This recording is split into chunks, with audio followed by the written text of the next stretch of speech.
solamente hacerles como un pequeño recordatorio. ¿Recuerdan esa práctica cero que avanzamos al inicio de manera virtual? ¿Alguno?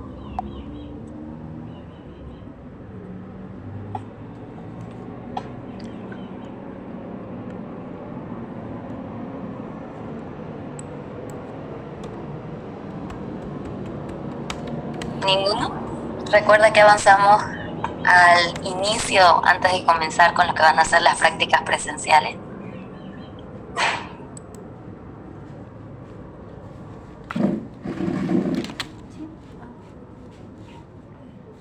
Ya, puede ser que les pregunte esto, por eso les digo que es como un pequeñito recordatorio, que es en cuanto a lo que va a ser bioseguridad.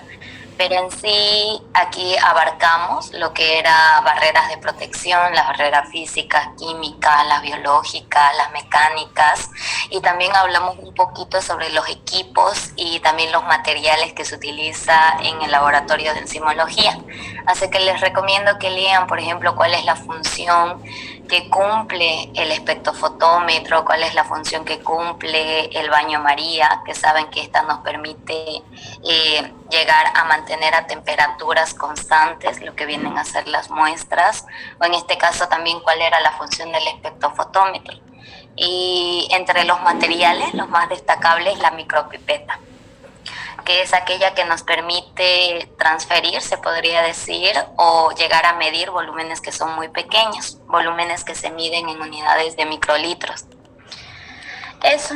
Les recomiendo que lo lean también, por si acaso la doctora les llega a preguntar, porque no saben si el examen va a ser oral o va a llegar a ser escrito.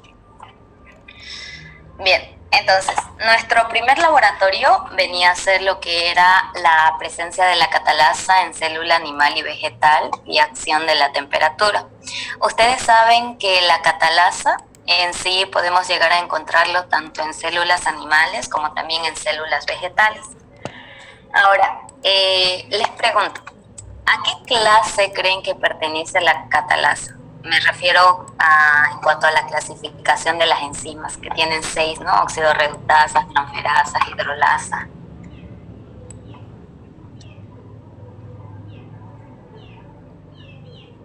En la clase 1. Sí, correcto. La catalasa es una oxidorreductasa, ¿ya? En la cual, como les decía, esta enzima se encuentra presente tanto en célula animal y en célula vegetal. Y si hablamos de su función, generalmente se utiliza en el metabolismo celular, cuando aquí se forma lo que se conoce como una molécula tóxica, que justamente es el peróxido de hidrógeno, o también recibe el nombre de agua oxigenada, en la cual lo que hace la enzima de la catalasa sería liberar o descomponer este peróxido de hidrógeno en lo que va a ser agua y oxígeno. Y ustedes el oxígeno justamente lo ven mediante la liberación de lo que va a ser burbujas, ¿no? El mecanismo de acción, esto lo deben aprender de memoria, porque estoy segura que les va a preguntar. De la catalasa viene a ser peróxido de hidrógeno, que por acción de la enzima de la catalasa va a haber liberación o desprendimiento de agua y oxígeno. Y la ecuación siempre debe estar igualada. En este caso aquí teníamos 2 moléculas de hidrógeno, 2 moléculas de hidrógeno, pero teníamos 3 moléculas de oxígeno y aquí 2 moléculas de oxígeno. Para igualar simplemente añadimos 2 y 2 y así la ecuación se encuentra igualada. El procedimiento de la práctica, en sí la primera práctica, recuerdan que se dividía en lo que son 2 experiencias. La primera experiencia, ustedes llegaban a tener 2 tubitos de ensayo, en la cual a uno le añadíamos tejido vegetal y en el otro le añadíamos tejido animal. Y luego procedíamos a añadirle lo que era el agua oxigenada, que es el peróxido de hidrógeno, de 2 a 3 ml, y observábamos la reacción. ¿Alguno recuerda qué ocurría? Sí, en el primero, ¿Ya? o sea, en el tubo del tejido animal va a haber un burbujeo y en el vegetal un poco burbujeo, creo. Sí, en sí, en el que pusimos lo que va a ser el tejido animal, después de añadirle lo que va a ser el peróxido de hidrógeno, ustedes aquí van a poder observar una mayor liberación de oxígeno, es decir, un burbujeo muy intenso. En cambio, cuando en el tejido vegetal añadieron el peróxido de hidrógeno, ustedes aquí pudieron evidenciar que había un burbujeo, sí, pero era un burbujeo quizás mucho más lento o menos intenso que el tejido animal, ¿ya? Eso en cuanto a la primera experiencia. La segunda experiencia en la cual ustedes lo mismo en dos tubitos de ensayo, uno que tenga tejido animal y el otro que tenga tejido vegetal, pero la diferencia es que estos dos tubitos ustedes los sometían a calentamiento, lo llegábamos a calentar sobre el mechero durante algunos minutos y luego observábamos la reacción. ¿Recuerdan qué ocurría aquí? Sí, no hay burbujeo por la calor. Correcto. Al llevarlo a calentamiento, lo que va a ser el tejido animal después de añadirle el peróxido, al llevarlo a calentamiento, ambos tubitos, lo que ustedes provocaron fue una desnaturalización de la enzima y por ende no va a haber la presencia del burbujeo, es decir, que el mecanismo de catálisis no va a ocurrir, no va a haber esa liberación ni de agua ni de oxígeno, ¿ya? Esa sería en conclusión y lo más resumido de cada uno. Ahora, la práctica 2, que viene a ser acción hidrolítica de la amilasa. ¿A qué clase pertenece la amilasa? A la 3. Correcto. ¿Y qué es el 3? Hidrolasa. Hidrolasa. Ya, correcto. Entonces, ¿dónde podemos llegar? ¿Qué es la amilasa, chicos? Pero no me digan es una enzima. Sé que es una enzima, pero por ejemplo, ¿dónde la encuentran o qué función cumple? Es lo que quiero saber. Rompe la amilasa. En la glándula salival y también en el páncreas. Ya. Rompe los polisacáridos para convertir en glucosa. Y glucosa libre, sí. Correcto. El mecanismo de acción de memoria, ¿recuerdan cuál era? No. Ya, se lo voy a mostrar más adelante. Almidón más agua y libera glucosa libre, creo, ¿no? Sí, almidón. En sí el agua, algunas veces se lo escribe, otras no, pero es almidón más agua que por acción de la enzima de la amilasa van a obtener la liberación de glucosa libre. Ahora, lo que dijeron al inicio, eso puede llegar a funcionar como fundamento teórico. Como ustedes mencionaban, la amilasa, o también se conoce como una pitialina, pertenece a la clase 3, que son las hidrolasas, en la cual esta se encuentra presente en la saliva o las glándulas salivales y asimismo también en el páncreas, que es lo que acaban de decir. Ahora, la función, se podría decir que cumple esta amilasa.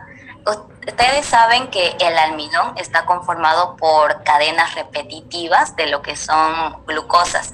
Por ejemplo, aquí hay dos, ¿no? Pero para que sea un almidón tiene que ser una cadena mucho más extensa. Ahora, lo que hace la amilasa va a ser... me quiero llegar a escribir aquí para que lo pueda representar mejor. Ya, lo que va a hacer el almidón es que va a romper justamente estos enlaces que son alfa-1,4-glucosídico del almidón y va a dejar a la glucosa libre.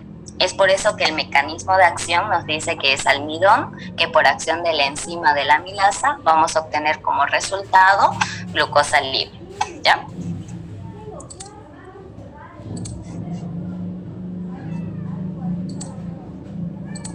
Bien, aquí está el mecanismo de acción. Aquí si quieren le pueden añadir más agua, ya es opcional. Almidón más agua que por acción de la enzima de la amilasa vamos a obtener como resultado glucosa libre. Presentación. Ya.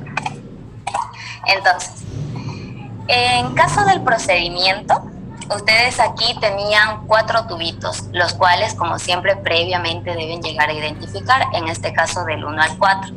Ahora, una vez identificados los tubos, a los 4 tubos ustedes llegaban a añadirle lo que va a ser el reactivo de almidón, aproximadamente 5 ml, según su guía, pero si no mal recuerdo, le añadimos 3 ml a cada tubito.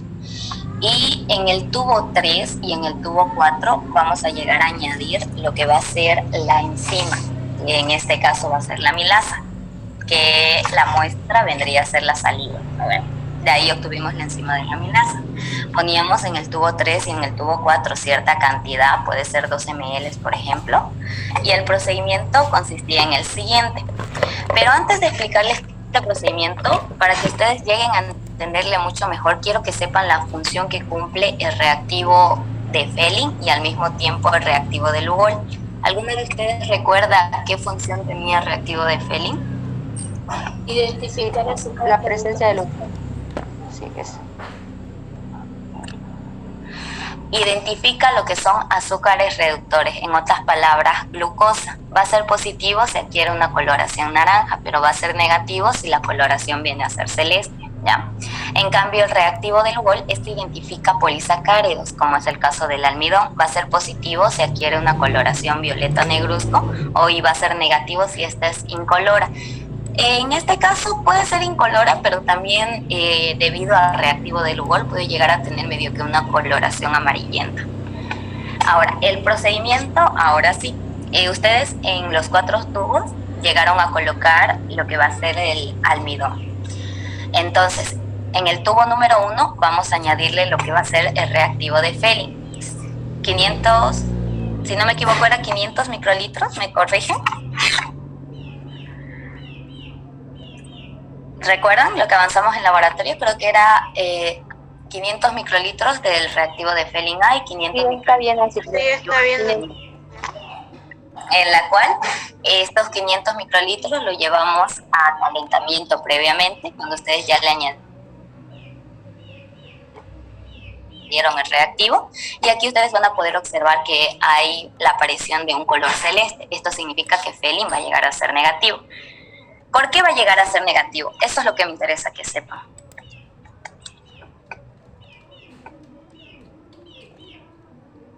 Sabemos que por el color celeste es negativo, pero quiero que sepan por qué es negativo. ¿Alguien sabe? Porque es polisacárido y el Fehling solo identifica azúcares reductores. Correcto. Ese vendría a ser como tipo su fundamento, ¿no? Ustedes saben que Fehling identifica glucosa o azúcar reductor o un monosacárido. ¿Y qué es lo que tienen ustedes en su tubito? Añadieron almidón y el almidón es un polisacárido. Obviamente el reactivo de Fehling no lo va a identificar y va a adquirir esa coloración celeste. En pocas palabras, Fehling negativo. En cambio, en el segundo tubo, que también añadieron almidón, pero en este caso le vamos a añadir el reactivo de Lugol, ustedes aquí van a poder observar la presencia de un color azul-violeta o incluso casi a negruzco, lo cual significa que el Lugol va a ser positivo. ¿Por qué? Porque el almidón es polisacárido y hay almidón. Porque hay presencia de almidón y el Lugol identifica almidón. Entonces va a adquirir esa coloración, lo cual nos dice que el Lugol va a ser positivo, ¿no? Ahora, en los siguientes tubo 3 y tubo 4, aparte de añadirle lo que va a ser el almidón, ustedes le añadieron la enzima, que en este caso es la amilasa. Ahora, en el tubo 3, lo que hacemos es añadirle nuevamente Fehling A, Fehling B, lo llevamos a calentamiento. En este caso, ambos tubos se llevan a lo que es el baño María, ¿no ves? A 37 grados centígrados durante 15 minutos. En la cual, en el tercer tubo, vamos a poder observar la presencia de un color naranja, lo cual significa que Fehling es positivo. ¿Por qué? Ustedes añadieron lo que va a ser la enzima de la amilasa. ¿Y cuál era la función que cumplía la amilasa?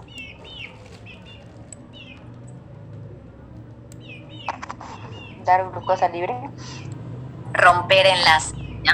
Romper enlaces alfa 1, 4 glucosídicos, que es del almidón, y dar como resultado glucosa libre.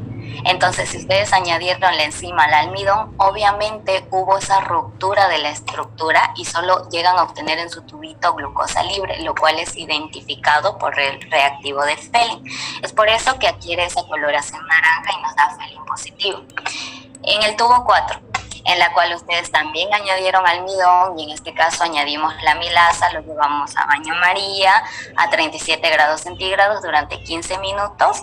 Aquí vamos a poder observar que no hay ninguna reacción. En otras palabras, Lugol negativo va a adquirir como una coloración va a ser incoloro o bien va a tener la coloración de reactivo que va a ser medio amarillito, en la cual es negativo debido a que ustedes al añadir la enzima de lo que va a ser la hemilasa, y como dijimos que esta rompe enlaces y el Lugol identifica polisacáridos como el almidón, al romper esos enlaces solo queda glucosa libre, así que el Lugol no va a poder identificar polisacáridos.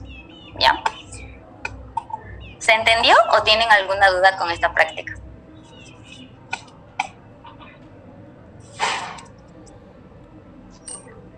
¿Se entendió? Ya. Creo que es una de las prácticas bastante sencillitas. Esta práctica de aquí, obtención de las enzimas, no sé, tengo una vaga idea de que sí lo realizamos, pero no fue con su grupo, ¿no? Chicos, ¿me confirman? No, fue con los del grupo B. Fue con el grupo B, o sea. Sí, ya. Les voy a contar qué fue lo que realizamos o cómo lo realizamos, ya que estuve presente en esa práctica, por eso mayormente tengo una idea, en la cual trajeron lo que va a ser la muestra, que en este caso era un ratoncito, y el ratoncito lo tenían en una cajita, en la cual previamente lo que se realizaba era empapar torundas de algodón con cloroformo, lo poníamos dentro de la caja, esto para que desmayar, se podría decir, al ratón o dormir al ratón, en la cual una vez que este se encontraba desmayado, lo poníamos a lo inverso, boca abajo, ¿ya? Lo poníamos boca abajo y con ayuda de lo que son las varillas de vidrio hacíamos presión en el cuello para matar al animal y así no sufriera. Una vez que se le realizaba eso, ya lo poníamos boca arriba, como lo pueden observar en la imagen, y le poníamos cintas alrededor para evitar que se mueva al momento de realizar los cortes. Ahora, con ayuda de lo que va a ser, tenemos un equipo de disección que consta de pinzas, tijeras, etcétera, y también un tipo, algo de madera, una mesita pequeñita de madera donde se colocaba el ratón, y en la cual al ponerlo boca arriba previamente con alcohol llegamos a limpiar la zona de donde se va a realizar el corte, y ya luego con el equipo de disección empezábamos a cortar, como lo pueden ver en la imagen. Empezábamos a quitar capa por capa de la piel del ratón. Más o menos de esta manera quedaba, obviamente no se va a ver igual, no había mucha sangre de hecho. Y una vez que llegamos a realizar el corte, esto lo hacíamos con la finalidad de poder obtener diferentes órganos, ¿no? Como el páncreas, riñón, corazón e hígado. En este caso, solo llegamos a obtener lo que va a ser el páncreas.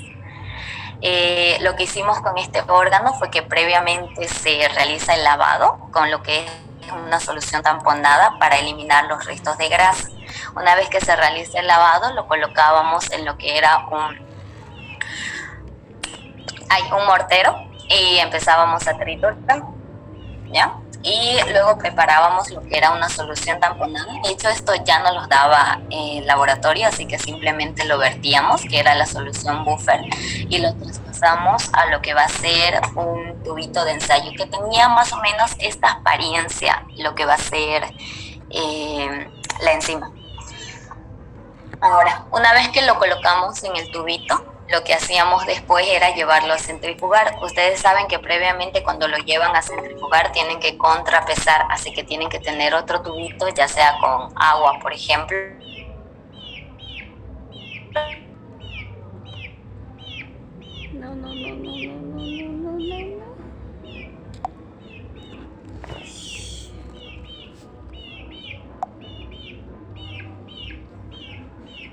No.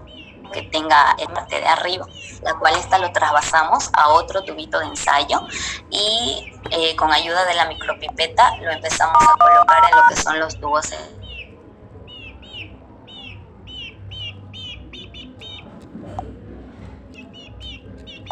Casi 4 tubitos expendedores, las cuales tienen que llevarlo a la heladera a una temperatura adecuada, congelar. Bien, y así se llegaba a obtener lo que va a ser la enzima. En cuanto a la práctica 4, ya aquí es donde vamos a utilizar la enzima obtenida de la anterior práctica, que es cinética enzimática. Antes de ello, ¿Recuerdan cuál era la enzima que se llegaba a utilizar en esta práctica, que es la práctica 4 de cinética enzimática? ¿La amilasa? Sí, correcto. La enzima de la amilasa, que justamente fue la que obtuvimos del páncreas de ratón, ¿no? Bien, antes de comenzar con el procedimiento, quiero que entiendan bien también lo que va a ser este kit de amilasa, ¿ya? En la cual el kit de amilasa, ustedes saben que justamente es el mismo modelo que tenemos en el laboratorio, está dividido en dos reactivos que se conocen como reactivo 1, que es el almidón, y el reactivo 2, que va a ser el yodo. Ahora, cada uno de estos reactivos lo llegamos a ocupar en lo que va a ser el procedimiento de la práctica. Primero se los voy a explicar mediante el cuadro y ya si no lo entienden lo vamos a hacer de esta manera, ¿ya? El procedimiento consiste en que ustedes aquí llegaban a tener dos tubitos, los cuales tenían que identificar con D y C, que quiere decir desconocido y control, en la cual en ambos tubos de D y C le añadimos el reactivo 1, que es el almidón, que prácticamente es el sustrato. Añadíamos 500 microlitros a cada uno. Luego, en el tubo D, nuevamente añadimos lo que va a ser la muestra, que en este caso es la enzima de la amilasa, 10 microlitros. Y en el tubo C no añadimos nada. Luego, ambos tubos, recuerden que lo corrieron para llevarlo a baño María a 37 grados centígrados, esto durante 7 minutos con 30 segundos. Pasado ese tiempo, recién regresaban a añadir lo que es el reactivo 2, que en este caso es el yodo. Lo mismo, lo añadíamos al tubo D y al tubo C, 500 microlitros de reactivo 2. Y luego, posteriormente, añadíamos lo que era agua destilada, 4 ml a cada uno de los tubos. Y realizábamos la lectura en el espectrofotómetro a 640 nanómetros. ¿Ya? Ahora, de la otra manera, aquí ustedes pueden llegar a observar dos tubos que están rotulados como C y D. Le añaden el reactivo 1, que es el almidón, 500 microlitros a cada uno. Luego al tubo D es que ustedes le añaden la muestra, 10 microlitros, que en este caso es la enzima de la amilasa. Procedemos a llevarlo a baño María a 37 durante 7 minutos y 30 segundos, y una vez pasado el tiempo a cada tubo le añadimos el reactivo 2, que viene a ser el yodo, tanto al tubo C como al tubo D. Luego lo pasamos a lo que va a ser las cubetas de cuarzo. ¿Recuerdan qué cantidad teníamos que poner?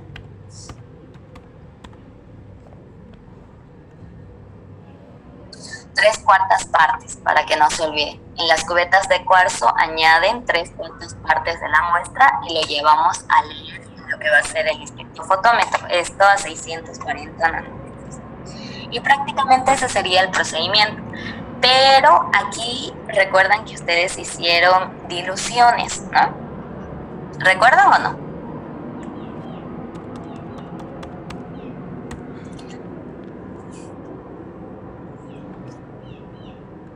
¿Chicos?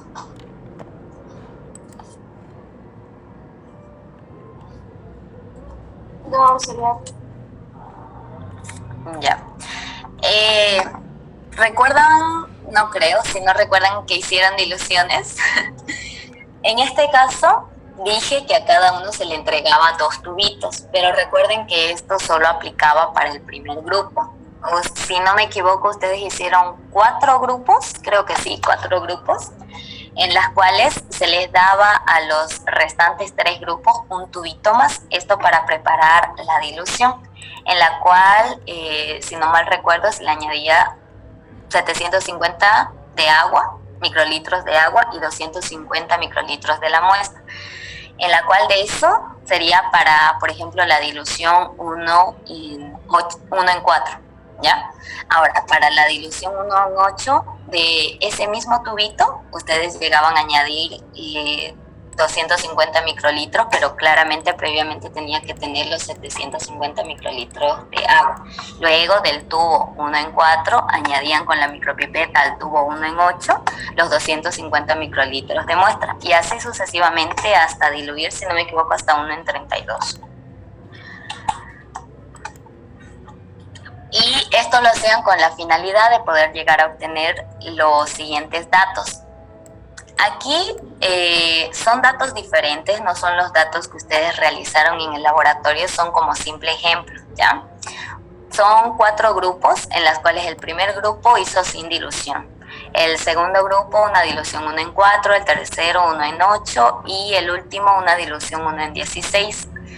Ustedes tenían su tubito de control. En el tubito de control no se le añade nada, prácticamente ustedes solo lo llevan a leer y el control tendría que ser similar para todos. Les va a salir, por ejemplo, si abarca hasta 0.409, tendría que haber entre 0.300, 0.330 por ahí, en la cuales todos esos tubitos de control desde el 1 hasta el 4, ustedes lo tenían que llegar a sumar y dividir entre 4 y así obtenían un control total, que en este caso, para estos datos, obtuvimos 0.409. Y el desconocido es lo que ustedes también llevaban a leer, pero esto ya se encontraba con la muestra de la amilasa. Por ejemplo, en el grupo 1 obtuvo 0.089, en el grupo 2 0.244, en el 3 0.246 y en el 4 0.406. Para comprobar siempre fíjense que esto va de forma descendiente, de menor a mayor, ¿ya? Ahora, para sacar lo que va a ser la concentración de la amilasa, que es unidades aminolíticas sobre decilitros, se utiliza la siguiente fórmula, que es absorbancia del control menos absorbancia del desconocido sobre absorbancia del control por 800. Claramente esta fórmula no significa que lo van a utilizar para todo, depende mucho de la marca y el tipo de kit que ustedes lleguen a utilizar. Esta fórmula ustedes lo encuentran en el prospecto e incluso hay algunos que utilizan como un factor 1000.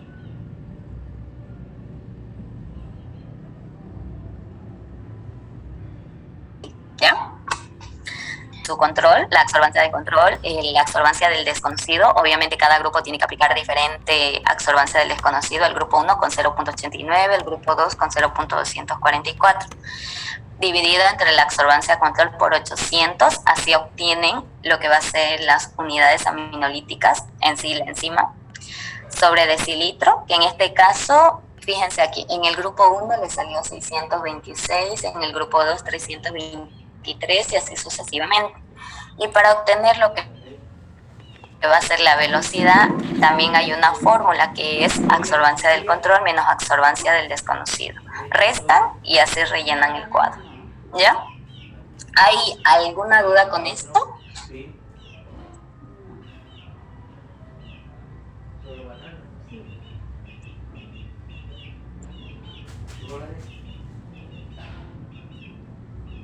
Chicos, ¿hay alguna duda? ¿Siguen ahí? Sí, aquí estamos. Ya. A ver, ahora, otra cosa que también quiero mencionarles es en cuanto al yodo. Ustedes saben que el yodo identifica almidón. En este caso, al igual que el anterior reactivo, que es el Lugol, nos permite identificar polisacáridos. Ahora, en este caso, en el tubito de control, recuerden que ustedes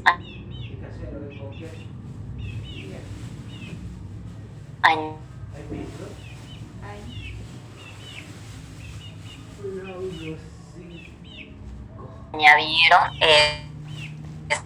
simple enzima y va a haber menos concentración de almidón. Como es amilasa, ya saben, va a romper los enlaces del almidón y va a quedar glucosa libre. Ese sería el mecanismo de acción. Pero en cuanto a la coloración, yo quiero que sepan que aquí en el tubo 1, que es sin dilución, va a haber mayor concentración de enzima y menos cantidad de almidón, en la cual esto van a poder presenciarlo porque la coloración va a llegar a ser mucho más clara. En el tubo 2 quizás ya empiece a oscurecerse un poquito porque va a aumentar la concentración de almidón, ya que aquí la enzima ustedes están empezando a diluirla cada vez más, y en el tubo 16 quizás esté completamente un amarillo oscuro.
eso.